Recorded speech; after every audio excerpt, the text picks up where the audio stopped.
ایسے موضوع کو لے کر بات چیت کرنے والے ہیں جو ہے نماز تراویح عبادت ہے یا بدعت. تو ہم دو اہل علم علماء کرام دو مسالک کے یہاں ہمارے ساتھ اس شریک گفتگو ہیں. تو اس بات کے اوپر گفتگو ہوگی کہ کیا یہ عبادت ہے یا یہ بدعت ہے. تو چونکہ ہمارا ہر مسلمان کا یہ تمنا ہے کہ پیارے حبیب صلی اللہ تعالی علیہ وسلم کی جو سنت ہے حسنہ ہے ان کو جاننا اور اس پر عمل کرنا اور اپنی دنیا اور اخروی زندگی کو کامیاب بنانا. تو یہ اسی سلسلے میں نے یہ چند معروضات اور گزارشات آپ کے سامنے رکھی. اور اس سے پہلے بھی جو ڈیبیٹ ہو رہی تھی اور یہ بھی جو ڈیبیٹ ہوگی اس میں جو بھی ان کی آراء ہیں علماء کرام کی یہ ان کی اپنی آراء ہیں. ناچیز کا خاکسار کا اس سے اتفاق کرنا کوئی ضروری نہیں ہے. یہ میرا ایک چھوٹا سا ڈسکلیمر ہے. تو ہم آگے بڑھتے ہیں اس گفتگو کو لے کر آگے چلتے ہیں. تو میں ان کا تعارف آپ کی خدمت میں پیش کر دوں. محترم ناظرین، ہمارے ساتھ امریکہ سے جناب علامہ الشیخ حسن اللہ یاری صاحب تشریف فرما ہیں جو مسلک اثنا عشری امامیہ کو نمائندگی کر رہے ہیں اور ان کسی بھی تعارف کے محتاج نہیں. یہ ان کا ہی پلیٹ فارم ہے، یہ ان کی ذرا نوازی ہے اور ہماری ان کی عزت ہے کہ انہوں نے ہمیں یہ موقع دیا بات کرنے کا اور یہاں مدعو کیا. اور پاکستان بہاولپور سے ہمارے ساتھ جناب محترم مفتی محمد ابرار صاحب تشریف فرما ہیں جو وکیل اہل سنت والجماعت ہیں. وہ اس پر نماز تراویح کے اوپر گفتگو کریں گے. تو ہم اب اس کو آگے بڑھاتے ہیں بات کو. تو میں ان کی خدمت میں عرض کروں گا جناب علامہ حسن اللہ یاری صاحب کی خدمت میں کہ وہ 2 منٹ اپنے اس ابتدائی گفتگو فرما لیں کہ آگے جس طرح گفتگو ہونی ہے. جناب وہ گفتگو کریں، حسن اللہ مہمان یاری ہیں، صاحب پہلے وہ کریں، وہ مہمان ہیں. کیا خیال ہے؟ اچھی بات. چلیں یہ مہمان ہے مفتی محمد ابرار صاحب. آپ 2 منٹ کے لیے کچھ کہنا چاہیں ابتدائی گفتگو تو بسم اللہ کیجیے. ہم سننا چاہیں. الحمدللہ رب العالمین والصلاة والسلام علی سید الانبیاء والمرسلین اما بعد. یا ایھا المزمل قم اللیل الا قلیلا. السلام علیکم ورحمۃ اللہ وبرکاتہ. حسن اللہ یاری صاحب کیسے ہیں آپ؟ ٹھیک ہیں؟ اللہ کا احسان ہے. وعلیکم السلام ورحمۃ اللہ. بہت مہربانی، بہت ذرہ نوازی. طارق صاحب آپ سے ایک ریکویسٹ کرنی، بات کرنی ہے کہ کل جب آپ کا میسج آیا تھا تو مجھے پتہ نہیں چل سکا، تو میں اس کے لیے آپ سے معذرت کرتا ہوں. آپ بزرگ آدمی ہیں، ہمارے لیے قابل احترام ہے، تو اس کے لیے میں آپ سے تہ دل سے معذرت کرتا ہوں. کوئی بات نہیں سر، آپ ہمارے چھوٹے بھائیوں کی طرح ہیں، بیٹوں کی طرح. جی تو بات کا آغاز کرتے ہیں. ہمارا حسن اللہ یاری صاحب سے آج جو مناظرہ ہے یہ طے ہوا تھا تراویح، نماز تراویح کے حوالے سے. اور اس میں ہمارا دعویٰ یہ ہے کہ یہ تراویح جو ہے، نماز تراویح، یہ نبی پاک صلی اللہ علیہ وسلم سے بھی اس کا ثبوت ملتا ہے اور صحابہ کرام رضی اللہ تعالی عنہم اجمعین کے اجماع سے بھی اس کا ثبوت ملتا ہے. تو انشاءاللہ تعالی ہم اپنے دلائل اسی طرح پیش کریں گے، مسلمات خصم سے بھی پیش کریں گے انشاءاللہ تعالی، اور اپنی کتابوں سے بھی دلائل کو پیش کریں گے. ایک ریکویسٹ یہ ہے کہ حسن اللہ یاری صاحب جو حوالہ دکھائیں گے، جو سکرین شاٹ دکھائیں گے اسکرین کے اوپر، تو مہربانی اگر ہوگی کہ وہ حوالہ ہمیں واٹس ایپ کر دیا جائے تاکہ ہم اس کو چیک کر لیں، اس کا سیاق و سباق دیکھ لیں، تاکہ ہم اس حوالے کو چیک کر لیں، اس کا سیاق و سباق دیکھ لیں کہ آیا کہ جو حسن اللہ یاری صاحب بات کر رہے ہیں یہ کیا بات کر رہے ہیں اور اس کتاب کے اندر کیا بات موجود ہے. یہ ہماری ایک ریکویسٹ ہے اللہ حسن اللہ یاری صاحب سے. دوسرا یہ ہے کہ مناظرے کا کوئی ٹائم فکس کر لیں، کتنی دیر مناظرہ ہوگا. ایسے ہم لگے رہے تو 3 گھنٹے بھی ہو سکتے ہیں، 4 بھی، پتہ نہیں چلے گا. تو اس کا کوئی ٹائم فکس کر لیں کہ 1 گھنٹہ گفتگو ہونی ہے، 1.5 گھنٹہ ہونی ہے یا 2 گھنٹے ہونی ہے. اس ٹائم کو فکس کر لیا جائے. اور دوسرا کتنے دیر فریقین گفتگو کریں گے اس بات کی طرف آ جاتے ہیں، تو میری رائے یہ ہے کہ 5 منٹ بہت زیادہ ہیں. 5 منٹ حسن اللہ یاری صاحب گفتگو کریں، 5 منٹ میں ان سے گفتگو کروں گا. چلیں ٹھیک ہے اور جی. احترام کے دائرے میں رہتے ہوئے بات کریں گے انشاءاللہ تعالی. کوئی گالم گلوچ نہیں ہوگی اللہ کی رحمت سے. بالکل ہم حسن اللہ یاری صاحب کو اپنا بڑا سمجھتے ہوئے، عمر میں بھی مجھ سے بڑے ہیں، تو ایک بڑا سمجھتے ہوئے ان سے احترام کے ساتھ بات کریں گے اور احترام کے دائرے میں اللہ تعالیٰ گفتگو ہوگی. میرے ہوتے ہی ہوتے الحمدللہ اچھے طریقے سے بات ہوئی ہے. چلیں میں ان کو دیتے ہیں 1-2 منٹ، وہ بھی کوئی ضروری بات ہے. علامہ حسن اللہ یاری صاحب آپ بھی ہمارے جی بسم اللہ الرحمن الرحیم. میں بہت شکر گزار ہوں شیخ صاحب کی تشریف آوری کا اور طارق صاحب کا کہ دونوں حضرات یہاں پہ تشریف لائیں. اور ہمارے ابرار صاحب بہت ہی مخلص آدمی ہیں اور بہت ہی خوش اخلاق انسان ہے اور مخلص ہمیں لگتے ہیں. اور انشاءاللہ ہمیں ہماری امید یہ ہے کہ انشاءاللہ تبارک و تعالی اس گفتگو میں ہمیں ایک علمی نتیجے تک جانے میں مدد ملے گی اور ناظرین کے لیے بہت سارے حقائق واضح ہو جائیں گے. جہاں تک نماز تراویح کا تعلق ہے تو یہ نماز تراویح اس طرح کا کوئی نہ کوئی حدیث ہے، نہ کوئی قرآن کی آیت ہے، کچھ بھی نہیں ہے. ٹھیک ہے نا؟ یہ خود بھی مانتے ہوں گے کہ تراویح کا لفظ کسی حدیث میں کسی میں بھی نہیں ہے. اور جہاں تک رسول صلی اللہ علیہ وآلہ وسلم نے نماز پڑھائی ہے یہ بھی ایک بہتان کے علاوہ کچھ بھی نہیں ہے. اور ہم ان کے کتابوں سے دکھائیں گے. صحابہ، یہ انہوں نے کہا یہ صحابہ کا اجماع ہے. ہم صحابہ کے بڑے بڑے صحابہ کے اعترافات دکھائیں گے ان کے اپنی کتب سے صحیح اسانید کے ساتھ کہ صحابہ نے خود اعتراف کیا ہے کہ تراویح بدعت ہے، یہ ایک بدعتی نماز ہے. اور پھر یہ کہ بدعت کا لانے والا، بدعت پہ عمل کرنے والا جہنمی ہوتا ہے، وہ تو وہ واضحات میں سے. انہوں نے کہا کہ میں اپنے حوالے واٹس ایپ کے ذریعے سینڈ کروں، تو یہ میرے لیے ممکن نہیں ہے کہ میں حوالے سینڈ کروں. واٹس ایپ سے زیادہ آسان ہے کیونکہ میں جو بھی حوالہ دوں گا وہ اسکرین پہ دکھاؤں گا نا. آپ کے جو معاونین ہیں وہ اسی وقت وہ پاز کر سکتے ہیں. ان کے پاس جو ڈیوائس ہوگا، فون ہوگا یا لیپ ٹاپ ہوگا یا ٹیبلٹ ہوگا، اس پہ پاز کر کے اس کو حوالے کو پوری طرح سے صفحہ نمبر وغیرہ سب دیکھ لیں گے. ٹھیک ہے نا؟ تو وہ پاز کریں گے یا ریپلے کریں گے یا کچھ پیچھے چلے جائیں گے تو وہ حوالے آپ کو نظر آ جائیں گے اسی وقت. اور اگر میں نے کوئی چیز صحیح طرح سے بیان نہیں کی ہے تو آپ دوبارہ مجھ سے پوچھ سکتے ہیں کہ بھئی آپ نے وہ حدیث دکھائی ہے، وہ اس کو ذرا دوبارہ پڑھیے، دوبارہ اس کا صفحہ نمبر وغیرہ دکھا دیے تو میں دوبارہ دکھاؤں گا انشاءاللہ. اس سے کوئی بات نہیں ہے.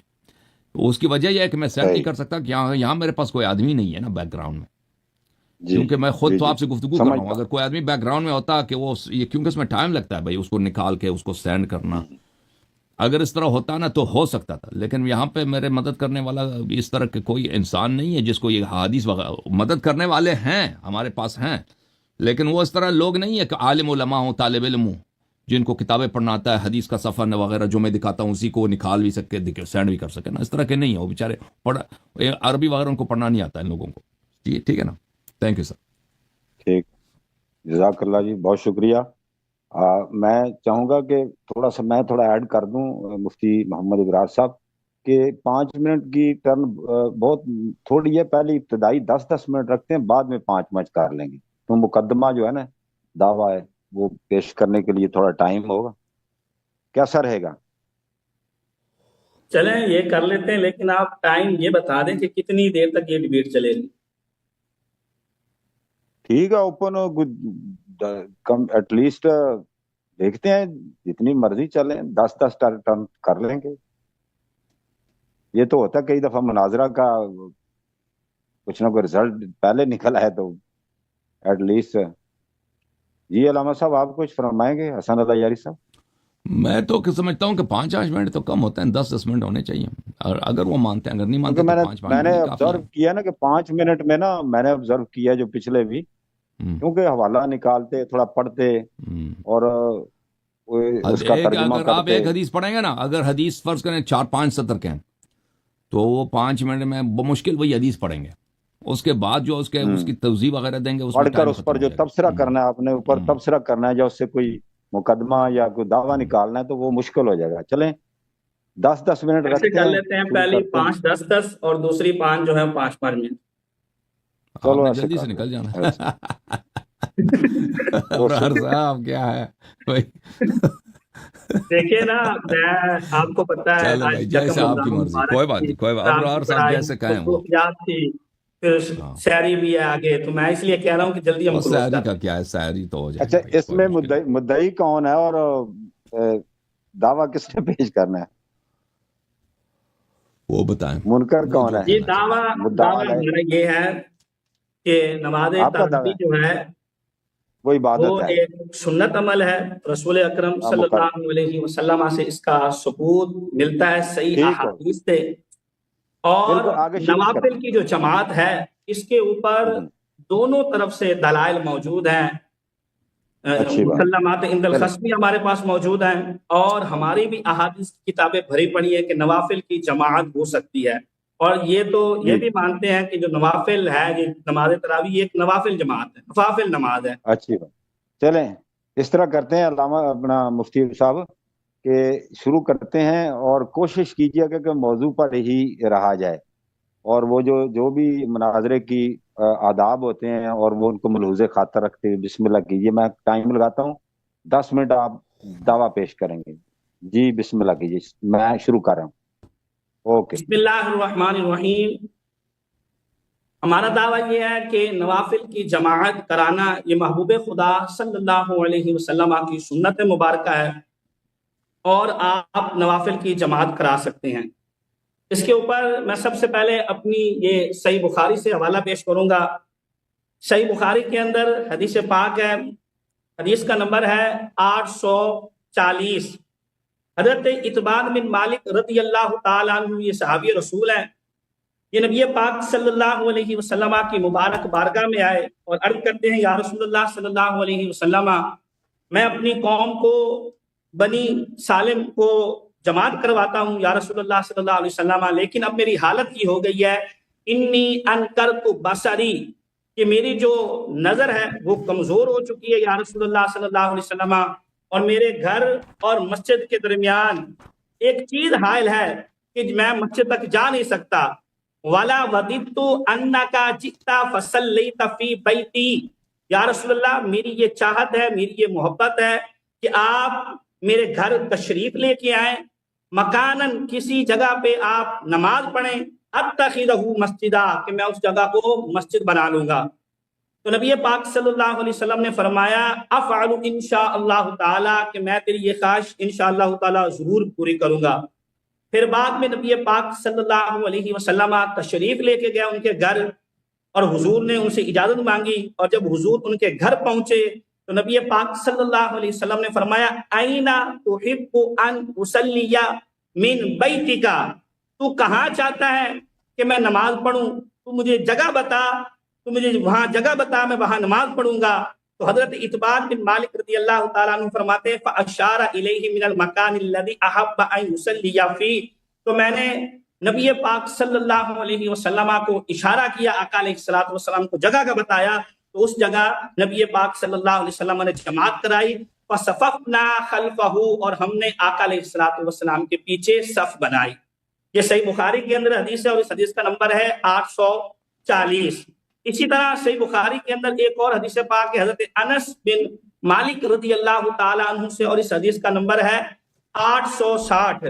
حضرت انس بن مالک رضی اللہ تعالی عنہ آپ فرماتے ہیں کہ نبی پاک صلی اللہ علیہ وسلم کی ہم نے اپنے گھر میں دعوت کی، آقا علیہ الصلوۃ والسلام ہمارے گھر میں تشریف لے کے آئے، اور نبی پاک صلی اللہ علیہ وسلم جب ہمارے گھر میں تشریف لے کے آئے تو نبی پاک صلی اللہ علیہ وسلم کی ہم نے دعوت کی، حضور نے کھانا تناول فرمایا۔ کھانا تناول فرمانے کے بعد نبی پاک صلی اللہ علیہ وسلم نے فرمایا، قوموا فلا اصلی بکم، تم کھڑے ہو جاؤ تاکہ میں تمہیں نماز پڑھاؤں۔ فرماتے ہیں ہم نے ایک چٹائی بچھائی، اور اس چٹائی کے اوپر ہم نے نماز پڑھی۔ فقام رسول اللہ صلی اللہ علیہ وسلم والیتیم معی والعجوز من ورائنا فصلی بنا رکعتین، تو آقا علیہ الصلوۃ والسلام نے ہمیں ایک نماز پڑھائی، میں حضور کے پیچھے کھڑا ہوا، میرے ساتھ ایک اور بچہ تھا، اور ہمارے پیچھے بڑھیا تھی، اور ہم نے نبی پاک صلی اللہ علیہ وسلم کے پیچھے نماز پڑھی۔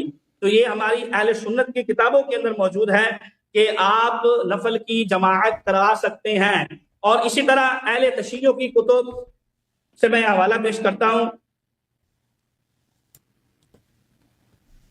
اہل تشیع کی کتاب ہے موجم الاحادیث المعتبرہ، اس کے اندر روایت موجود ہے، اور یہ جلد نمبر 5 صفحہ نمبر 302 کے اندر یہ روایت موجود ہے۔ آیت اللہ آصف موصلی کی یہ کتاب ہے، اس کے اندر یہ حدیث پاک لے کے آئے ہیں امام جعفر صادق رضی اللہ تعالیٰ عنہ علیہ السلام سے، فرماتے ہیں انی صادق علیہ السلام، امام جعفر صادق سے جب پوچھا گیا اس نماز کے متعلق تو آپ نے فرمایا سلی بأہلک فی رمضان الفریضۃ والنافلہ، فرمایا کہ تو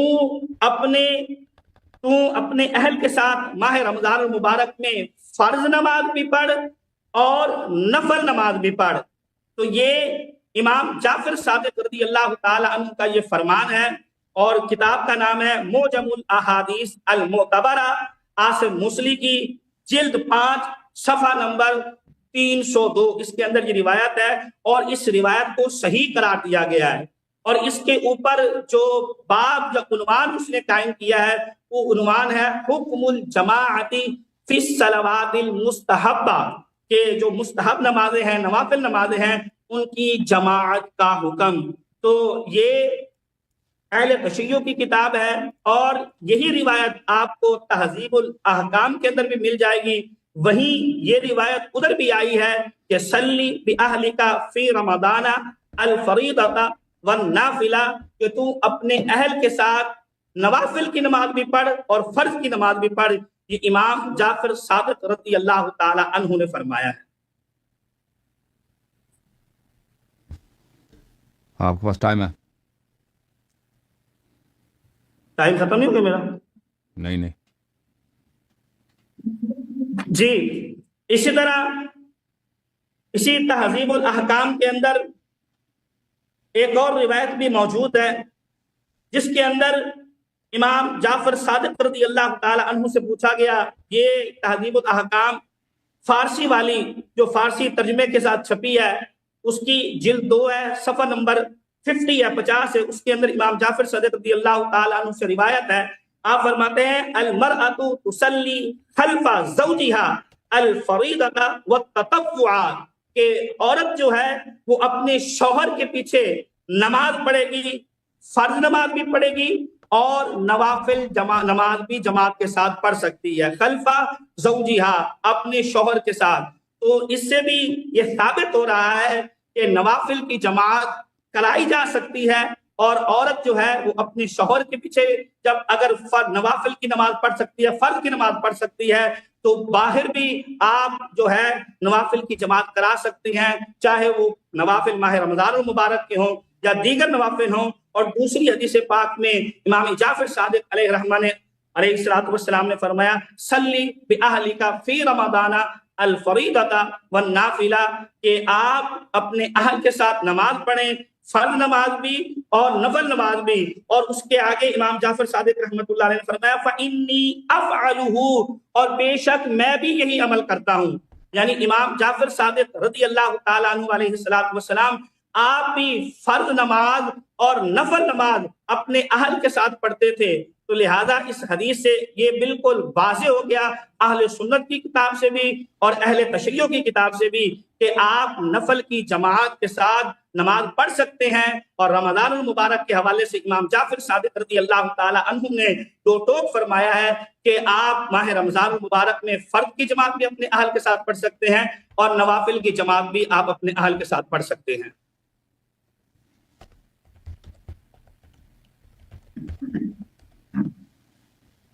جی ختم ہو گیا جی۔ ابھی دو منٹ ہیں آپ کے بات کرنی ہے تو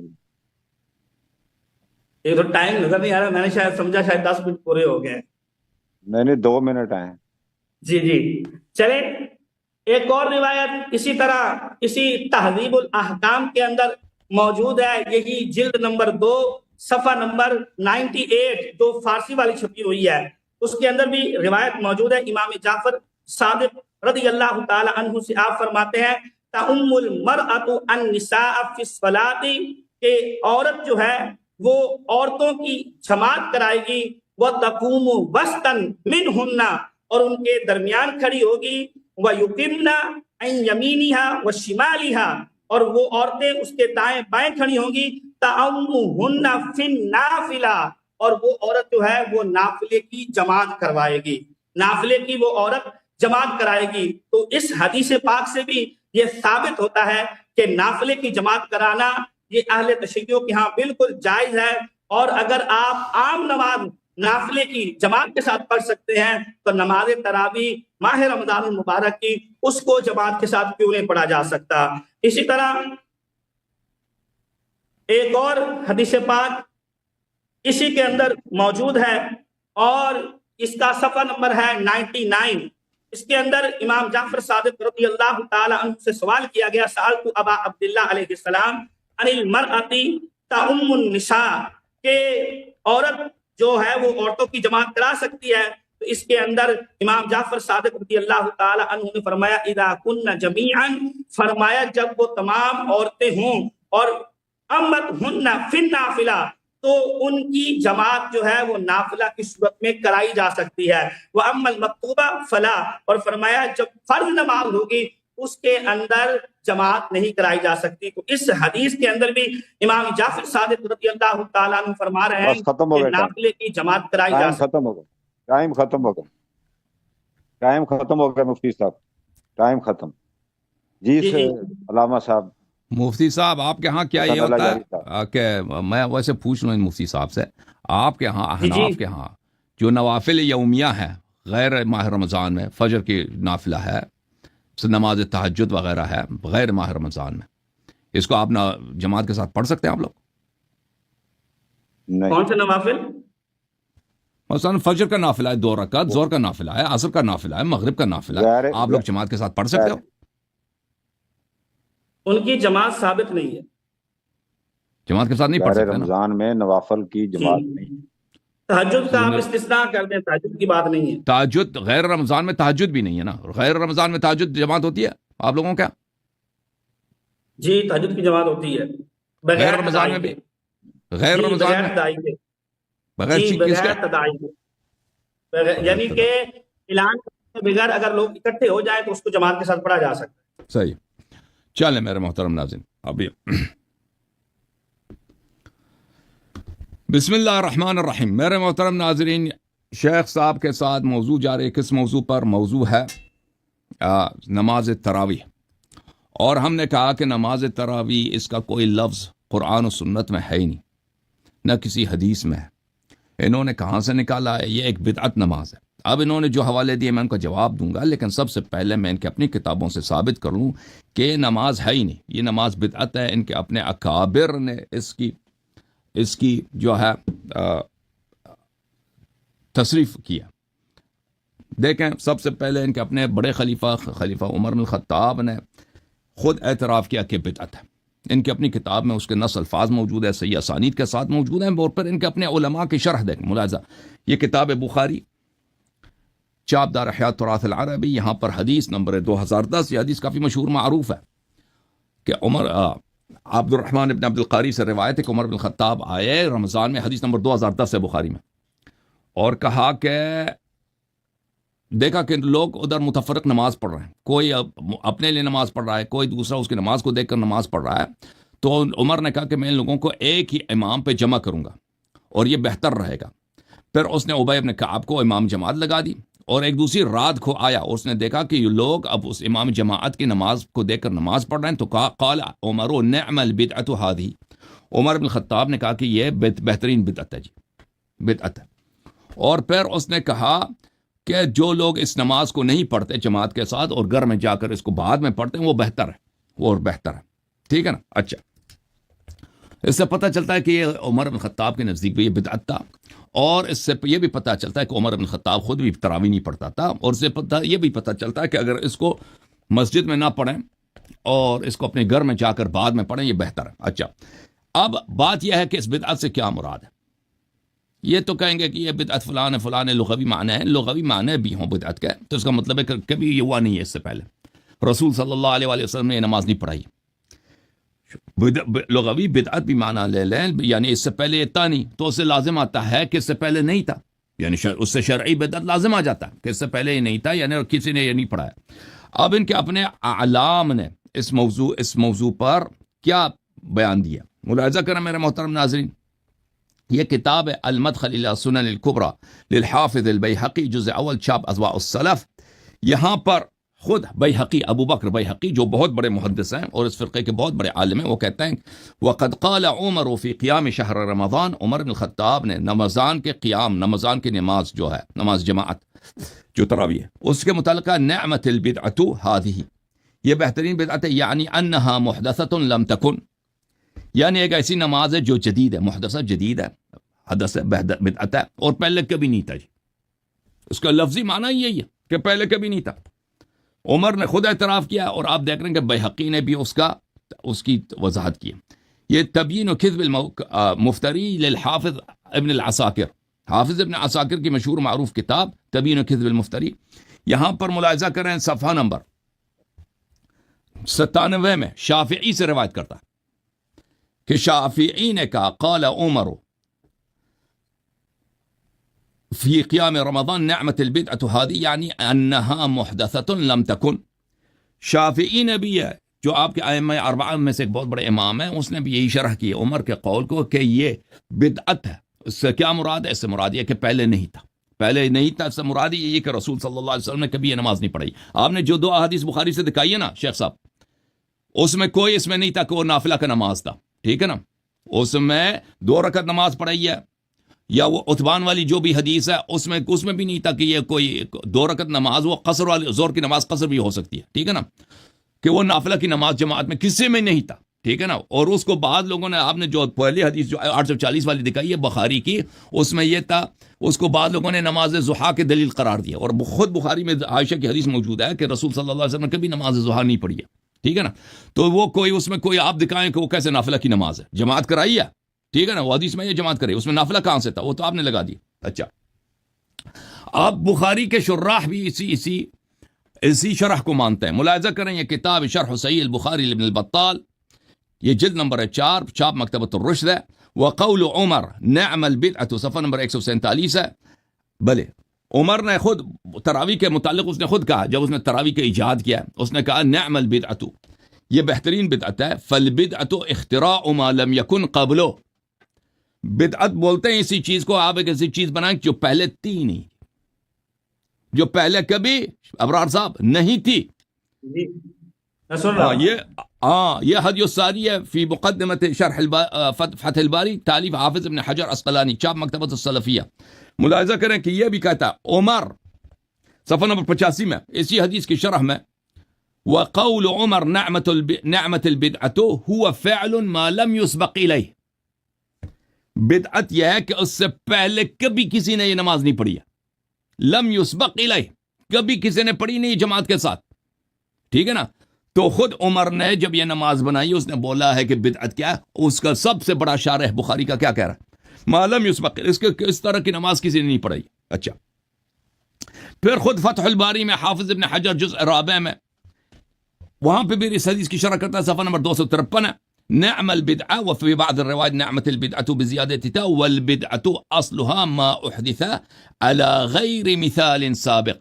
بدعت کس کو بولتے ہیں؟ بدعت بولتے ہیں اسی کو ہیں کہ اس سے پہلے اس کی کوئی مثال نہ ہو، اس سے پہلے وہ اس کی کوئی ایجاد نہ ہو. اچھا، اب بخاری کے غور شرح میں آپ کو دکھا دیتا ہوں. عمدۃ القاری فی شرح صحیح البخاری، جزء 11، چھاپ دار الفکر. یہاں پہ ملاحظہ کریں صفحہ نمبر 126 میں، وفیہ اشعار، اسی حدیث کو نقل کرتے ہیں کہ بأن عمر كان لا يواظب على الصلاة معهم.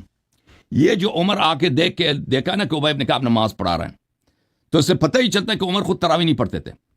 وقوله نعمت البدعہ، یہ انہوں نے جو عمر صاحب نے کہا کہ یہ بدعت ہے، بہترین بدعت ہے. وانما دعاها بدعة لان رسول اللہ صلی اللہ علیہ وآلہ وسلم لم يسنها لهم، اس لیے کہ رسول صلی اللہ علیہ وسلم نے یہ سنت بنائی نہیں ہے. جی لم یسنها، کبھی رسول صلی اللہ علیہ وسلم نے تراویح کی سنت نہیں بنائی ہے.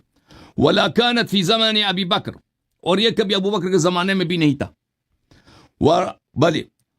ورغب رسول اللہ صلی اللہ علیہ وسلم فیہا، رسول صلی اللہ علیہ وسلم نے صرف نماز قیام اللیل کی اس نے ترغیب دیا کہ رمضان کے مہینے میں تم تہجد پڑھا کرو، رات کو نمازیں پڑھا کرو، لیکن یہ جو نماز جماعت کرائی ہے یہ اس کی سنت نہیں ہے۔ یہ واضح طور پر آپ کے اکابر کے شروع ہیں، عمر کے اپنے اعتراف کے ذیل میں کہ نعم البدعۃ ہذی۔ یہ ارشاد الساری فی شرح صحیح البخاری ہے، ملاحظہ کریں یہاں پر بھی اس میں بھی یہی جملہ ہے کہ قال عمر لما رآهم نعم البدعة هذه انما سماها بدعة لأن رسول الله صلى الله عليه وآله وسلم لم يسن لهم الاجتماع لها۔ عمر صاحب نے تراویح کو بدعت بولا ہے کیونکہ اس نماز کو جماعت کے ساتھ پڑھنا یہ رسول صلی اللہ علیہ وسلم کی سنت ہے نہیں، ولا كانت في زمن الصدیق، اور نہ ابو بکر کے زمانے میں تھا، بل ولا فی اول اللیل، اور رات کے شروع میں بھی نہیں تھا۔ یہ تہجد کو نصف شب کے بعد پڑھنی چاہیے، ولا کل لیلۃ ولا هذا العدد، اور نہ ہر رات کو جمع، یہ بھی نہیں تھا کبھی، نہ پیغمبر کے زمانے میں نہ ابو بکر کے زمانے میں، اور نہ اس عدد کے ساتھ کہ تم نے اتنی نمازیں پڑھنی ہیں۔ اچھا، آپ نے جو حوالہ دیا ہے شیعہ کتب سے، پہلی بات ہے کہ آپ نے شیخ آصف محسنی کا جو حوالہ دیا، وہ شیخ آصف محسنی اس کے الفاظ جو باب کے اس نے تراجم بنائے، باب کے عناوین بنائے، یہ ہمارے لیے کوئی حجت نہیں ہے۔ وہ ایک ان پڑھ مولوی تھا، بہت ہی جاہل ٹائپ کا مولوی تھا، جو عام طور پہ نجفی مولوی جاہل ٹائپ ہوتا ہے۔ اس نے حدیث کا ایک مجموعہ بنایا اور اس نے اپنے سے حجت کے خلاف اور اجماع شیعہ کے خلاف اس نے ایک حجت لگا دیا، ایک کیا بنا دیا، ایک اس نے ایک عنوان لگا دیا۔ یہ ملاحظہ کریں، کتاب وسائل الشیعہ ہے، یہ تمام شیعہ کے پاس کے ساتھ یہ سب سے ایک معتبر کتاب ہے جو حلال و حرام میں اس کے احادیث کی طرف رجوع کیا جاتا ہے۔ اس میں ایک پورا باب ہے، وسائل الشیعہ الی تحصیل مسائل الشریعہ۔ ملاحظہ کریں یہاں پر عدم جواز، جلد نمبر 8 ہے، صفحہ نمبر 45 ہے، عدم جواز الجماعة فی صلاة النوافل فی شہر رمضان ولا فی غیرہ، عدم استثنیہ، کہ جائز نہیں ہے کہ انسان، اس میں کئی احادیث ہیں اس پورے باب میں، کہ نوافل کو آپ ماہ رمضان میں یا غیر ماہ رمضان میں جماعت کے ساتھ پڑھیں، مگر یہ کہ وہ نماز استثناء کی گئی ہو۔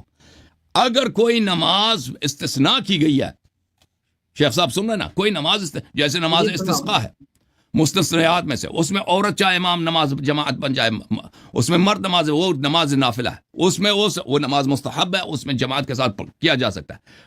یا نماز عیدین ہے، بعض کے نزدیک یہ مستحب ہے، ٹھیک ہے نا، یہ جماعت کے ساتھ کرایا جاتا ہے۔ آپ کے ہاں بھی احناف کے ساتھ اور مالکیہ کے ساتھ نماز عیدین جو ہے کیا نوافل مستحب ہے، واجب نہیں ہے، اور اس کو جماعت کے ساتھ پڑھا جا سکتا ہے۔ حنبلیوں کے ساتھ یہ فرض کفایہ ہے، احناف کے نزدیک یہ واجب ہے، دوسروں کے نزدیک یہ مستحب ہے، ٹھیک ہے نا۔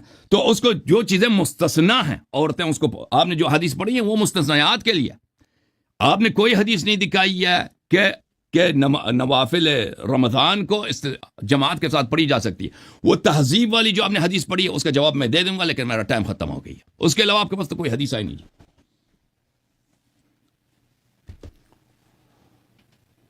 جی بہت شکریہ، بہت اچھے طریقے سے آپ نے ڈیفینڈ کیا۔ ابھی جناب نیکسٹ ٹرن جو ہے نا، میں یہ گزارش کروں گا، ابھی آپ کی 10 منٹ کی ٹرن ہوئی ہے، تو میں چاہتا ہوں کہ اگلی ٹرن جو ہے نا وہ 8 منٹ کی رکھیں، اب کافی ٹائم زیادہ ہے، تو 8 منٹ کی ٹرن شروع کریں جناب۔ علامہ مفتی جناب محمد ابرار صاحب، جی بسم اللہ کیجیے۔ الحمدللہ رب العالمین والصلاة والسلام علی سید الانبیاء والمرسلین، اما بعد۔ ہماری نا شیخ صاحب سے بات ہوئی تھی، حسن اللہ یاری صاحب سے، کہ آپ نے اقوال نہیں پیش کرنے، تو انہوں نے شروع ہی اقوال سے کر دیا، آپ نے اقوال ہی پیش کرنے شروع کر دیے۔ اقوال اگر آپ پیش کریں گے تو وہ ہم بھی اقوال پیش کر دیں گے۔ آپ نے امام بیہقی رحمہ اللہ تعالیٰ کا ایک قول پیش کیا، تو ہم بھی آپ کو امام بیہقی کا ایک قول دکھاتے ہیں، پھر احادیث کی طرف چلتے ہیں۔ فضائل الاوقات امام بیہقی رحمہ اللہ تعالیٰ کی یہ کتاب ہے، اس کا صفحہ نمبر ہے 267۔ اس کے اندر آپ اسی چیز کے بارے میں فرماتے ہیں، قال الشیخ رضی اللہ تعالیٰ عنہ فَإِن كَانَتْ بِدْعَةً فَهِيَ بِدْعَةٌ مَحْمُودَةٌ لأنها لم تكن بخلاف ما مضى من عهد النبی صلی اللہ علیہ وآلہ وبارک وسلم. تو امام بیہقی رحمۃ اللہ علیہ صاف لکھ رہے ہیں کہ جو حضرت عمر نے کہا ہے نعمت البدعۃ ھذہ، اس سے قطعاً وہ والی بدعت مراد نہیں ہے جو کل بدعۃ دلالہ میں آئی ہے. اور ہمارے ہاں کل بدعۃ دلالہ یہ جو روایت ہے یہ عام نہیں ہے، بلکہ اس کا مخصص بھی ہمارے پاس موجود ہے. یہ خص منہ البعض ہے. اس کی آگے چل کے میں آپ کو دکھاؤں گا کہ یہ حدیث عام نہیں ہے کل بدعۃ دلالہ، بلکہ اس کے مخصص بھی ہمارے پاس الحمدللہ موجود ہیں. تو امام بیہقی رحمہ اللہ تعالی آپ فرمانے فإن بدعہ فهي بدعۃ محمودہ لأنها لم تكن بخلاف ما مضى من عہد النبی صلی اللہ علیہ وسلم. یہ جو جماعت کرانی ہے تراویح کی، وہ فرما رہے ہیں یہ اس دور کے خلاف نہیں ہے جو رسول اللہ صلی اللہ علیہ وآلہ وبارک وسلم کے دور مبارک میں تھی. فقد روینا انہم صلوہا بصلاۃ رسول اللہ صلی اللہ علیہ وآلہ وبارک وسلم لیالیا وانما ترکہا رسول اللہ صلی اللہ علیہ وسلم بالجماعت خشیۃ ان تفرض علیکم فلما توفی رسول اللہ صلی اللہ علیہ وسلم وکمل الدین وتناہت الفرائض لم یخش عمر بن الخطاب رضی اللہ تعالیٰ عنہ ما خشی رسول اللہ صلی اللہ علیہ وسلم. تو امام بیہقی کا جو آپ نے حوالہ دیا ہے، ہم نے آپ کو امام بیہقی رحمۃ اللہ علیہ کے ہی جواب دے دیا ہے کہ امام بیہقی رحمہ اللہ تعالیٰ فرماتے ہیں کہ یہ جو حضرت عمر نے جماعت کروائی تھی، اس سے قطعاً یہ مراد نہیں ہے کہ یہ کل بدعۃ دلالہ والی بدعت ہے، بلکہ یہ بدعت محمودہ ہے. کیوں؟ اس کی اصل موجود ہے کہ رسول اللہ صلی اللہ علیہ وسلم اپنے زمانے مبارک میں، اپنی حیات مبارکہ میں آقا علیہ الصلوۃ والسلام نے نماز تراویح کی جماعت کروائی ہے. اگرچہ پورا مہینہ نہیں کروائی لیکن کروائی ہے. وَإِنَّمَا تَرَكَهَا صرف اور صرف حضور نے ترک اس لیے کی ہے تاکہ یہ امت کے اوپر فرض نہ ہو جائے، یہ امت کے اوپر لازم نہ ہو جائے، ضروری نہ ہو جائے. فرماتے جب رسول اللہ صلی اللہ علیہ وسلم دنیا سے تشریف لے کے چلے گئے، وَكَمُلَ الدِّينُ اور دین مکمل ہو گیا، اب کوئی چیز فرض ہو ہی نہیں سکتی. الْيَوْمَ أَكْمَلْتُ لَكُمْ دِينَكُمْ ہو گئی. تو فرماتے ہیں کہ حضرت عمر رضی اللہ تعالیٰ عنہ کو وہ خوف نہیں تھا جو رسول اللہ صلی اللہ علیہ وسلم کا خوف تھا. وَرَآ أَنَّ جَمْعَهُمْ عَلَىٰ قَارٍ وَاحِدٍ. تو فرماتے ہیں حضرت عمر نے ان سب کو ایک قاری کے اوپر جمع کرا دیا. تو میں نے امام بیہقی رحمہ اللہ تعالیٰ سے آپ کے اعتراض کا جواب دے دیا. اب ہم چلتے ہیں اس چیز کی طرف کہ آیا کہ نبی پاک صلی اللہ علیہ وسلم نے اس کی جماعت کروائی ہے یا نہیں کروائی. تو یہ میرے ہاتھ میں کتاب ہے موطا امام مالک رحمہ اللہ تعالیٰ، امام مالک رحمۃ اللہ علیہ کی.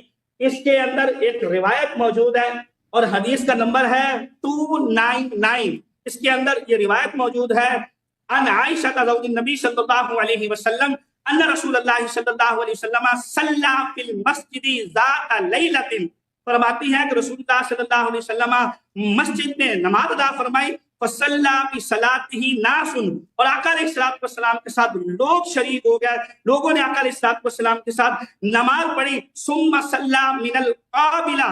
فرماتے پھر دوسری رات آئی تو آقا علیہ الصلوۃ والسلام پھر گئے. فکثر الناس، لوگوں کی کثرت ہو گئی.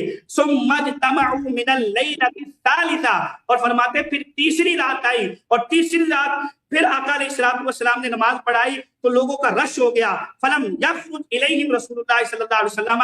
اور آقا علیہ الصلوۃ والسلام ان کے پاس تشریف لے کے نہیں آئے. یعنی تیسری رات رش ہو گیا لیکن آقا علیہ الصلوۃ والسلام تشریف لے کے نہیں آئے. فرماتی ہیں فلما اصبح، جب صبح ہوئی، قال قد رأیت الذی صنعتم. فرمایا میں جان گیا تھا جو تم کر رہے تھے.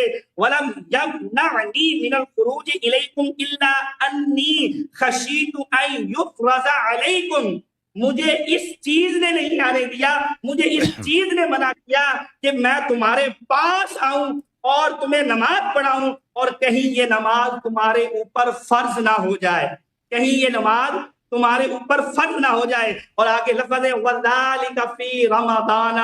اور سیدہ عائشہ فرما رہی ہیں یہ رمضان المبارک کی بات ہے، عام دنوں کی کسی اور دن کی بات نہیں۔ یہ موقع امام مالک ہے، اگر آپ دیکھ سکے تو حدیث کا نمبر ہے 299۔ اس کے اندر یہ روایت موجود ہے کہ سیدہ عائشہ صدیقہ رضی اللہ تعالی عنہا فرماتی ہیں کہ نبی پاک صلی اللہ علیہ وسلم نے باقاعدہ جماعت کروائی، ایک دن کروائی، دوسرے دن کروائی، اور تیسرے دن آقا علیہ الصلوۃ والسلام تشریف لے کے نہیں آئے، نبی پاک صلی اللہ علیہ وسلم نہیں آئے۔ کیوں؟ حضور نے فرمایا انی خشیت ان یفرض علیکم وذلک فی رمضان، کہ مجھے خوف تھا، مجھے خطرہ تھا کہیں تمہارے اوپر یہ نماز فرض نہ ہو جائے۔ تو جو امام بیہقی رحمہ اللہ تعالیٰ نے اپنی فضائل الاوقات میں جو تبصرہ کیا ہے کہ حضور نے نماز پڑھائی، اس نماز کا ثبوت یہ موطا امام مالک رضی اللہ تعالی عنہ سے مل گیا ہے، اور حدیث کا نمبر ہے 299۔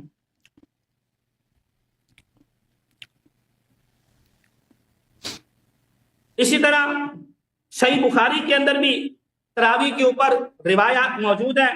سیدہ عائشہ صدیقہ عتیقہ رضی اللہ تعالی عنہ آپ روایت فرماتی ہیں کہ نبی پاک صلی اللہ علیہ وسلم مسجد میں تشریف لے کے آئے، فصلی فی المسجد وصلی رجال بصلاته، حدیث کا نمبر ہے 2012، یہ حدیث کا نمبر ہے۔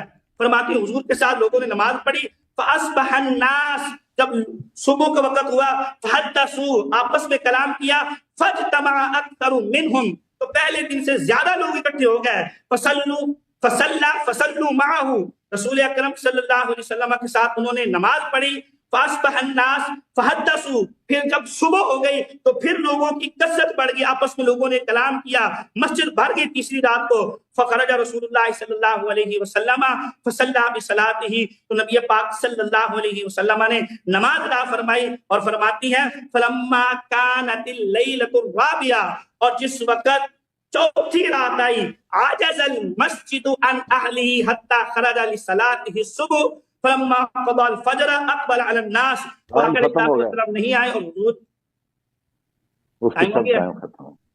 جی ٹائم،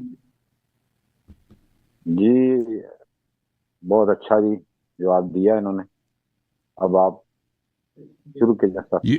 جی بسم اللہ الرحمن الرحیم۔ محترم ناظرین، انہوں نے جو تہذیب الاحکام کا حوالہ دیا ہے کہ اس تہذیب الاحکام کی حدیث یہ ہے، اعوذ باللہ من الشیطان الرجیم، بسم اللہ الرحمن الرحیم، کہ امام جعفر صادق علیہ السلام نے فرمایا صلی باہلک فی رمضان الفریضۃ والنافلہ فانی افعلہ، تو اس میں یہ ہے کہ با تعدیہ کے لیے، با تعدیہ کے لیے یا مصاحبہ کے لیے، صلی باہلک فی الفریضۃ فی رمضان الفریضۃ والنافلہ، اپنے اہل کے ساتھ مل کے پڑھو، مل کے پڑھو۔ اور جب اہل کے ساتھ انسان مل کے پڑھتا ہے تو نماز فریضہ کو کس طرح پڑھتا ہے؟ نماز فریضہ کو جماعت کے ساتھ پڑھتا ہے، اور نماز نافلہ کو فرادہ پڑھتا ہے۔ اور یہ کوئی یا تو مصاحبت کے لیے یا تعدیہ کے لیے، یا ان سے نماز پڑھا دو، یہ کوئی ضروری نہیں ہے کہ یہ صلی، جب لفظ صلی، ابھی انہوں نے خود جو حدیث پڑھی ہے معطا سے، صلی بالمسجد، انہوں نے یہ کہا تھا صلی بالمسجد، یہاں پہ بعض ظرفیت کے معنوں میں ہے، ٹھیک ہے نا۔ تو یہ صلی یصلی کا جو لغت ہے، یہ اگر با کے ساتھ متعدی ہو جائے تو یہ ہمیشہ اس طرح کی نہیں ہے کہ ہمیشہ جماعت پہ دلالت کرتی ہے، امامت پہ دلالت کرتی ہے۔ اب اگر مان بھی لیں کہ یہاں پہ امامت پہ دلالت کرتی ہے تو یہ صرف فریضہ کے لیے اور نافلہ کے لیے نہیں ہے، کیونکہ معطوف اور معطوف علیہ سب احکام اور سب قیود اور سب شرائط میں مساوی نہیں ہوتے۔ اچھا، اور انہوں نے جو دوسری حدیث پڑھی تھی کہ امام علیہ السلام نے فرمایا کہ المرأۃ تصلی خلف زوجها، عورت مرد کے پیچھے نماز پڑھتی ہے۔ تو یہ شیعہ مذہب میں حکم ہے کہ گھر میں جب مرد نماز پڑھتا ہے تو عورت کو جائز نہیں ہے کہ مرد سے آگے بڑھ کے نماز پڑھے، اس کو یا تو پیچھے نماز جا کے پڑھے دور نماز، یا اگر بہت ہی دور ہیں تو کوئی بات نہیں، آگے جا کے نماز پڑھ سکتی ہے، وإلا اس کو پیچھے چاہے فریضہ ہے چاہے نافلہ ہے، وہ اس کے شوہر کے پیچھے نماز پڑھنا ہوگا، اس کو آگے بڑھ نہیں سکتے۔ اس کا امامت سے تعلق نہیں ہے اس کا، کہ یعنی اگر وہ نماز پڑھ رہا ہے تو اس سے آگے بڑھ کے عورت نماز نہیں پڑھ سکتی مرد کے آگے۔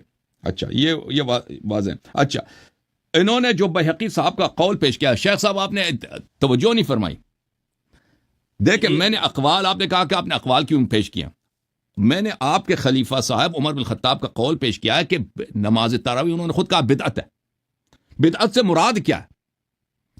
بھئی آپ کوشش نہیں کر سکتے. جب اس نے خود اعتراف کیا یہ بدعت ہے تو آپ کے علماء نے، آپ کے اکابر نے، شافعی، بحقی سب نے کہا کہ یہ پہلے نہیں تھا. ٹھیک ہے نا، اس سے پہلے کبھی ہوا ہی نہیں ہے. تو اس کا مطلب یہی ہے. اور بعد میں تو تصریح کیا کہ رسول اللہ صلی اللہ علیہ وسلم نے لم یسن لہم رسول اللہ صلی اللہ علیہ وسلم، رسول اللہ صلی اللہ علیہ وسلم کی یہ سنت ہی نہیں ہے. جب بات تو بدعت کا واضح معنی آپ کے ہاتھ میں آ جاتا ہے کہ یہ کوئی حسن اللہ عری کا اجتہاد نہیں ہے، یہ واضح طور پر عمر بن الخطاب کا اپنا اعتراف ہے کہ نماز تراویح بدعت ہے. آپ نے جو بیہقی صاحب کی عبارت نقل کی فَإِنْ كَانَتْ بِدْعَةٌ فَهِيَ بِدْعَةٌ مَحْمُودَةٌ فَإِنَّهَا لَمْ تَكُنْ خِلَافَ مَا كَانَ فِي عَهْدِ رسول اللہ صلی اللہ علیہ وسلم. اگر یہ بدعت ہے تو یہ ایک اچھی بدعت ہے، کیونکہ یہ رسول صلی اللہ علیہ وسلم کے زمانے میں جو باتیں تھیں ان کے خلاف نہیں تھی. ٹھیک ہے نا، یہ اس کا اپنا نظریہ ہے، اس سے میں کام نہیں ہے. لیکن عمر بن الخطاب آپ کے نزدیک خلیفہ ہے، واجب الاتباع، واجب التصدیق ہے. اس نے خود اپنے الفاظ میں کہا ہے کہ یہ بدعت ہے، یہ رسول صلی اللہ علیہ وسلم کے زمانے میں نہیں تھا. آپ نے جو بیہقی صاحب کی نقل کیا، بات نقل کی ہے، اس میں یہ بات نہیں ہے کہ یہ رسول صلی اللہ علیہ وسلم کی سنت ہے. اس نے کہا یہ رسول صلی اللہ علیہ وسلم کی باتوں کے خلاف نہیں ہے. ٹھیک ہے نا. اچھا، اب آپ نے جو حدیث نقل کیا موطا سے یا دوسری کتب سے کہ رسول صلی اللہ علیہ وسلم نے یہ جماعت کروائی ہے، تو آپ کو پتہ ہونا چاہیے. مجھے بہت تعجب ہے کہ آپ ایسی احادیث کو نقل کرتے ہیں، آپ اپنی احادیث پہ توجہ نہیں کرتے. یہ احادیث کئی طرق سے مروی ہے، یہ عائشہ سے مروی ہے، اسی طرح زید سے بھی مروی ہے. اور اس میں کسی حدیث میں نہیں ہے کہ رسول صلی اللہ علیہ وسلم نے لوگوں کو دعوت دی تھی کہ آجو میرے پیچھے نماز پڑھو. رسول صلی اللہ علیہ وسلم نے کسی کو دعوت نہیں دی تھی. رسول صلی اللہ علیہ وسلم نے اپنے لیے چٹائی سے ایک حجرہ بنایا تھا، وہ حجرے میں خود نمازیں پڑھ رہے تھے. صحابہ ان کی اجازت کے بغیر ان سے اقتداء کرنے لگے. رسول صلی اللہ علیہ وسلم کو جب پتہ چلا کہ یہ لوگ میرے پیچھے اقتداء کر رہے ہیں تو رسول صلی اللہ علیہ وسلم نے اپنی نماز توڑ دی، بیٹھ گئے. یہ بخاری کے متعدد احادیث میں موجود ہے، میں آپ کو دکھا بھی دوں گا. اور پھر رسول حوالہ بالکل یہ میرے سر آنکھوں پر حوالہ دیں گا، یا اسی 8 منٹ میں، اگلے 8 منٹوں میں دیں گے. اور پھر رسول صلی اللہ علیہ وآلہ وسلم نے ان کو مسجد سے نکالا. دیکھیں، اگر یہ کوئی مرغوب سنت ہوتی، ہم نہیں کہتے کہ رسول صلی اللہ علیہ وسلم کے زمانے میں صحابہ نے کوشش نہیں کی. جن لوگوں نے بعد میں تراویح کو دین میں شامل کیا، انہوں نے رسول صلی اللہ علیہ وسلم کے زمانے میں بھی کوشش کی کہ پیغمبر فرادہ نماز پڑھ رہے ہیں، انہوں نے پیچھے جا کے اقتداء کیا. رسول صلی اللہ علیہ وسلم جب کو پتہ، دیکھیں پیغمبر صلی اللہ علیہ وسلم اگر نماز جماعت کرانی ہوتی تو چٹائی کا گھر نہ بنا لیتے تاکہ اس میں پرائیویسی کے ساتھ پرائیویٹ ہو کے نماز پڑھیں. وہ محراب میں سب کو بلا کر نماز پڑھاتے.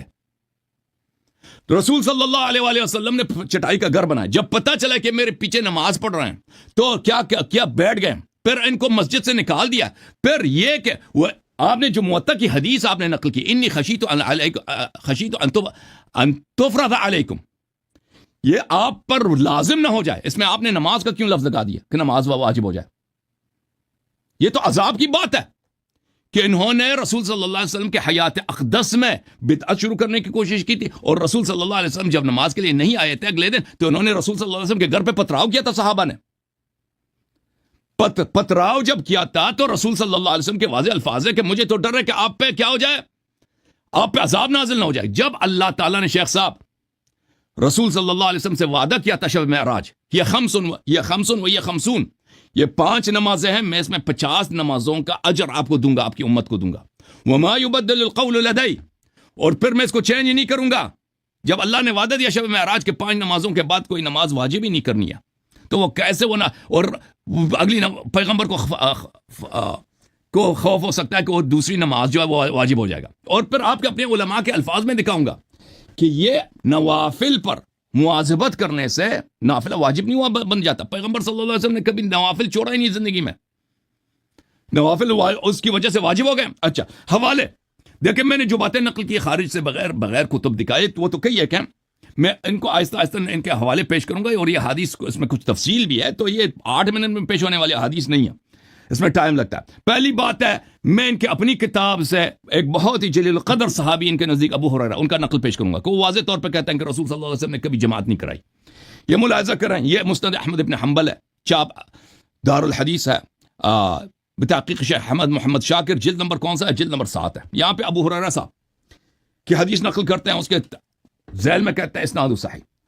رسول اللہ، ابو ہریرہ کہتے ہیں کہ رسول صلی اللہ علیہ وآلہ وسلم نے رمضان يرغب الناس في قيام رمضان ويقول من قامه ایمانا واحتسابا غفر له ما تقدم من ذنبه۔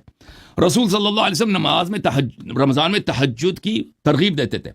ولم يكن رسول اللہ صلی اللہ علیہ وسلم جمع الناس على القيام، رسول صلی اللہ علیہ وسلم نے کبھی تراویح نہیں پڑھائی ہے، کبھی لوگوں کو یہ نماز جماعت تراویح کے لیے جمع نہیں کیا پیغمبر نے۔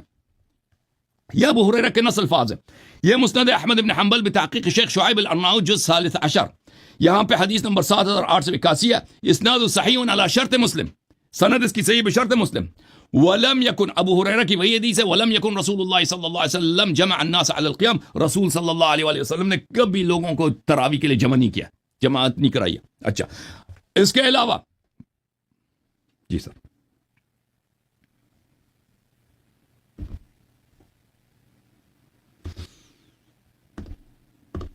شروع ہوئے ٹائم؟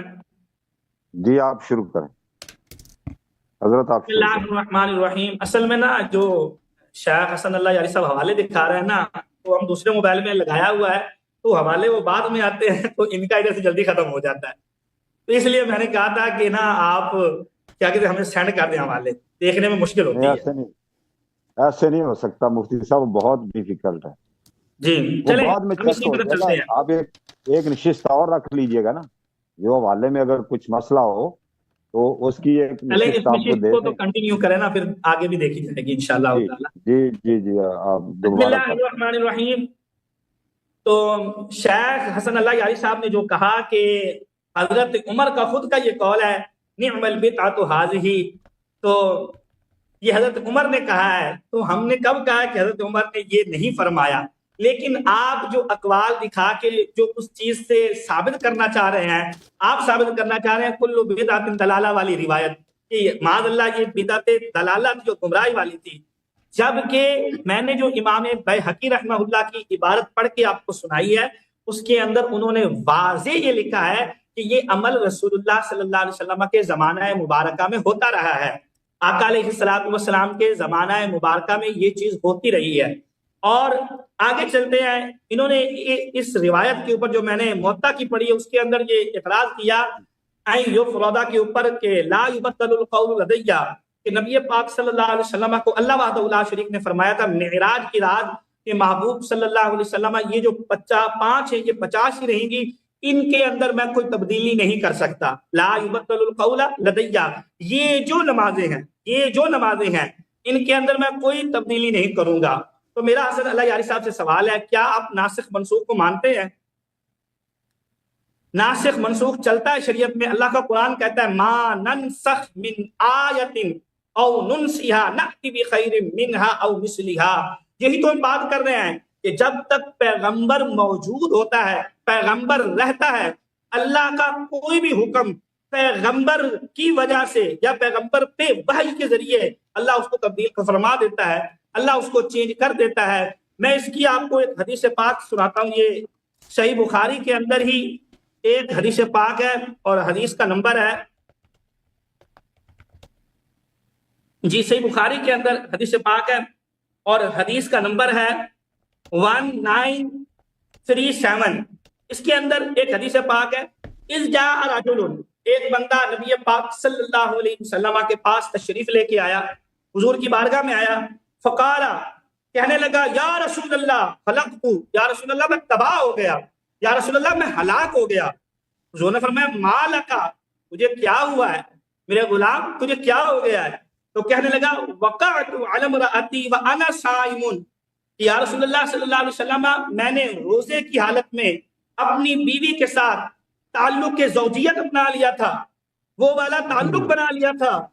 فقال رسول اللہ صلی اللہ علیہ وسلم حد تجد رقبۃ تعتقها، حضور نے فرمایا کیا تیرے پاس ایک غلام ہے جو تو آزاد کر سکے، جیسا کہ سورہ المجادلہ میں اللہ وحدہ لا شریک نے یہ ڈیٹیل بیان فرمائی ہے۔ تو حضور نے وہی بات کی، حل تجد رقبۃ تعتقها، کیا تیرے پاس کوئی غلام ہے جس کو تو آزاد کر سکی؟ قال لا، اس نے کہا یا رسول اللہ میرے پاس نہیں ہے۔ حضور نے فرمایا فَهَلْ تَسْتَطِيعُ أَن تَصُومَ شَهْرَيْنِ مُتَتَابِعَيْنِ، کیا تو 2 ماہ کے مسلسل روزے رکھ سکتا ہے؟ تو اس نے آگے شرط کی لا یا رسول اللہ، یہ بھی میرے اندر طاقت نہیں ہے، یہ بھی میرے اندر استطاعت نہیں ہے۔ تو پھر نبی پاک صلی اللہ علیہ وسلم نے فرمایا فَهَلْ تَجِدُ اِطْعَامَ 60 مِسْكِينًا، کیا تو 60 مسکینوں کو کھانا کھلا سکتا ہے؟ تو اس نے کہا یا رسول اللہ صلی اللہ علیہ وسلم میرے پاس یہ بھی نہیں ہے۔ فَمَكَثَ عِندَ النَّبِي صلی اللہ علیہ وسلم، وہ حضور کے پاس بیٹھ گیا تو آقا علیہ السلام کے پاس کچھ کھجوریں یا کوئی چیز پیش کی گئی۔ نبی پاک صلی اللہ علیہ وسلم کے بارگاہ میں حضور نے فرمایا اَيْنَ السَّائِلُ، وہ سوالی کدھر ہے جو آیا تھا اپنا مسئلہ لے کے؟ اس نے عرض کی انا یا رسول اللہ، میں موجود ہوں۔ حضور نے فرمایا خُذْهَا فَتَصَدَّقْ بِهِ، فرمایا یہ کھجور پکڑ لے اور صدقہ تو کر دے، یہ کھجوریں لے جا۔ تو اس نے آگے سے عرض کی یا رسول اللہ صلی اللہ علیہ وآلہ وبارک وسلم، مجھ سے بڑھ کے تو کوئی مستحق ہی نہیں ہے کھجوریں لینے والا۔ تو آقا علیہ السلام فضحک النبی، حضور مسکرائے حتی بدت انیابہ، حضور کی داڑھی مبارک مسکرانے کی وجہ سے نظر آنے لگ پڑی۔ حضور نے فرمایا اطعمہ اہلک، جا تو اپنے اہل کو کھلا جا کے۔ تو دیکھیں ایک بندہ آیا، اللہ کی حدود واضح ہے، اللہ کی شریعت واضح ہے کہ 3 سزائیں ہیں جو بندہ روزے کی حالت میں یہ عمل کرے۔ لیکن جب محبوب خدا صلی اللہ علیہ وسلم کی بارگاہ میں وہ اپنا عمل لے کے آیا، حالانکہ قرآن کہتا ہے لا تبدیل لکلمات اللہ، اللہ کے قانون چینج نہیں ہوتے، لیکن یہ اللہ نے اپنے محبوب کو اختیار دیا ہوا ہے۔ ہمارا عقیدہ ہے حضور مختار کل ہے، تو حضور کے پاس یہ اختیار تھا کہ حضور شریعت کے جو حکم تھے نبی پاک صلی اللہ علیہ وسلم ان میں اللہ کی اجازت کے ساتھ تغیر اور تبدل بھی فرما سکتے تھے۔ تو اس لیے آقا علیہ السلام نے فرمایا ان یفرض علیکم، مجھے خوف ہے کہ تمہارے اوپر یہ نماز فرض نہ کر دی جائے۔ اس کا دوسرا جواب میں آپ کو دیتا ہوں جو آپ نے بات کی کہ سیدہ عائشہ صدیقہ رضی اللہ تعالی عنہا والی جو روایت ہے، آپ نے فرمایا اس میں نبی پاک صلی اللہ علیہ وسلم نے فرمایا تھا کہ تمہارے اوپر فرض نہ ہو جائے تو کیا فرض ہوگا؟ عذاب۔ آپ نے اس کو عذاب کے ساتھ تعمیر کیا تھا۔ تو میں آپ کو یہاں پہ عرض کرتا ہوں، حضور نے فرمایا وَلَٰكِنِّي خَشِيتُ أَن تُفْرَضَ عَلَيْكُمْ، مجھے خوف ہے کہ تمہارے اوپر یہ فرض نہ ہو جائے۔ فَتَعْجِزُوا عَنْهَا، ہا ضمیر کہاں لوٹ رہی ہے؟ ہا ضمیر کا ہا ضمیر راجع کس کی طرف ہے؟ ہا ضمیر کا مرجع کون ہے؟ کیا فرمایا؟ فرمایا فَتَعْجِزُوا عَنْهَا، کہ تم اس نماز سے عاجز آ جاؤ گے جو میں آ کے تمہیں پڑھا رہا ہوں اور تم اقتداء کر رہے ہو، تم پڑھ رہے ہو، تو تم اس نماز سے عاجز آ جاؤ گے۔ اس کے اندر نبی پاک صلی اللہ علیہ وسلم کا خود کا فرمان موجود ہے فَتَعْجِزُوا عَنْهَا، کہ تم اس نماز سے عاجز آ جاؤ گے۔ میرا سوال ہے اگر عذاب آ جائے تو عذاب میں کوئی یہ تھوڑا کہے گا کہ میں عذاب سے عاجز آ گیا ہوں۔ جب عذاب آئے گا تو سب غرق ہو جائیں گے، سب تباہ ہو جائیں گے، سب برباد ہو جائیں گے۔ یہاں پہ عذاب کی بات نہیں ہے شیخ صاحب، یہاں پہ عذاب کا بالکل ذکر نہیں ہے، بلکہ یہاں پہ نماز کا ہی ہے۔ حضور نے خود فرمایا فَتَعْجِزُوا عَنْهَا، کہ تم اس نماز سے عاجز آ جاؤ گے۔ یہ حدیث پاک، اور آگے جو آپ نے حدیث پاک بیان کی حضرت زید بن ثابت رضی اللہ تعالی عنہ والی روایت، پہلے اس سے میں آپ کو وہ مسند احمد کی روایت کا جواب دے دوں۔ اس میں آپ نے کہا کہ سیدنا ابو ہریرہ رضی اللہ تعالی عنہ نے فرمایا کہ کبھی رسول اکرم صلی اللہ علیہ وسلم نے جمع نہیں کیا، تو میں نے یہ کب کہا یا ہمارا کب یہ دعویٰ کہ حضور نے خود بلایا تھا کہ تم تراویح پڑھو؟ میں نے موطا امام مالک سے آپ کو روایت دکھائی، صحیح بخاری سے آپ کو روایت دکھائی، کیا تھا کہ رسول اللہ نکلے اور لوگوں نے آ کے حضور کی اقتداء کی، لوگوں نے آ کے نبی پاک صلی اللہ علیہ وسلم کے پیچھے نماز پڑھی اور آقا علیہ السلام کی اقتداء کی۔ اور آپ کو پتہ ہونا چاہیے سنت قولیہ بھی ہوتی ہے، سنت فعلیہ بھی ہوتی ہے، سنت تقریریہ بھی ہوتی ہے، کہ نبی پاک صلی اللہ علیہ وسلم کے سامنے کوئی عمل کیا جائے اور آقا علیہ السلام اس عمل کو پسند فرمائے، تو یہ سنت تقریریہ ہے، پسند فرمائے یا آقا علیہ السلام اس کے اوپر خاموشی اختیار کر لیں۔ تو نبی پاک صلی اللہ علیہ وسلم نے، ہم یہ نہیں کہتے کہ حضور نے خود اعلان کیا تھا کہ آؤ نماز تراویح پڑھتے ہیں، بلکہ حضور نے نماز پڑھی مسجد میں آ کے اور لوگوں نے حضور کی اقتداء کی، حضور کے پیچھے نماز پڑھی آ کے، جیسا کہ موطا کے اندر موجود ہے، اور اس میں لفظ ہے وَذَلِكَ فِي رَمَضَانَ، یہ روایت رمضان کے متعلق۔